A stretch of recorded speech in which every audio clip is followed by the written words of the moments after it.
তাহলে সব কিছু অবৈধ করে দিতে হবে, বিগত সরকারের সমস্ত কিছুকে অবৈধ ঘোষণা করতে হবে। উনি শেখ হাসিনা সরকারের অবৈধ নির্বাচনের বৈধ মেয়র হিসেবে নিজেকে ঘোষণা করার দাবি জানিয়েছিলেন।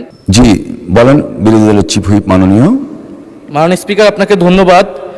একটি বিষয় আপনার দৃষ্টি আকর্ষণ করছি রেকর্ডের জন্য। আমাদের মাননীয় প্রতিমন্ত্রী জনাব মীর শাহ আলম ওনার আগের বক্তব্য দিতে গিয়ে আমার সম্পর্কে একটি তথ্য দিয়েছিলেন, যে তথ্যটি অসত্য। মাননীয় স্পিকার, উনি ওনার বক্তব্যে বলেছিলেন যে আমাদের মাননীয় একজন সংসদ সদস্য ইশরাক হোসেন উনি একটি দাবিতে আন্দোলন চালিয়েছিলেন গত অন্তর্বর্তী সরকারের সময়।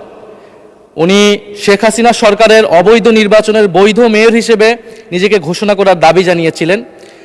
এবং আমার যতটুকু মনে পড়ে, এই আন্দোলনটি বা ওনার এই দাবিটি ঘটেছিল 2025 সালের মে মাসে, যেই সময়টা আমি অন্তর্বর্তী সরকারের কোনো অংশ ছিলাম না। আমি অন্তর্বর্তী সরকার থেকে 2025 সালের ফেব্রুয়ারির শেষ সপ্তাহে পদত্যাগ করেছিলাম। ফলে ওনার এই অসত্য তথ্যটিকে সংশোধন করার অনুরোধ রইল মাননীয় স্পিকার। এই জন্য আপনার দৃষ্টি আকর্ষণ করছি, এটা খুব বেশি দিন আগের ঘটনা নয়।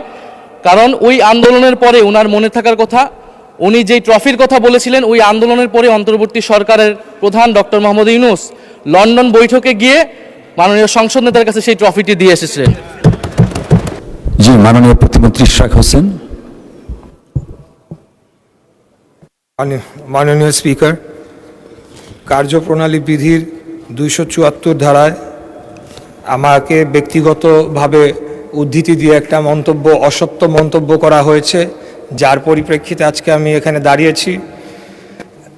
আমি শুধু এই কথাটি বলতে চাই যে যদি অবৈধ নির্বাচনের অবৈধ দাবিদার আমি হয়ে থাকতাম, তাহলে ওই সময় বাংলাদেশের সর্বোচ্চ আদালত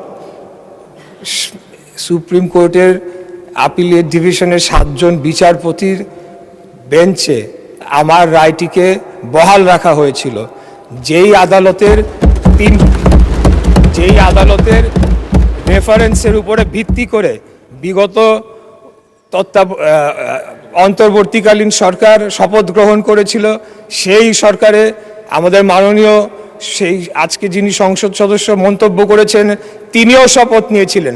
তাহলে সব কিছু অবৈধ করে দিতে হবে, বিগত সরকারের সমস্ত কিছুকে অবৈধ ঘোষণা করতে হবে। যদি বলা হয় যে আমার ওই রায়টি অবৈধ ছিল, কারণ বাংলাদেশের এপেক্স কোর্ট সুপ্রিম কোর্টের অ্যাপিলেট ডিভিশনের 7 জন বিচারপতির বেঞ্চে আমার রায়টিকে বহাল রাখা হয়েছিল। অতএব আমি এটার তীব্র প্রতিবাদ জানিয়ে আমার বক্তব্য শেষ করছি। ধন্যবাদ সবাইকে।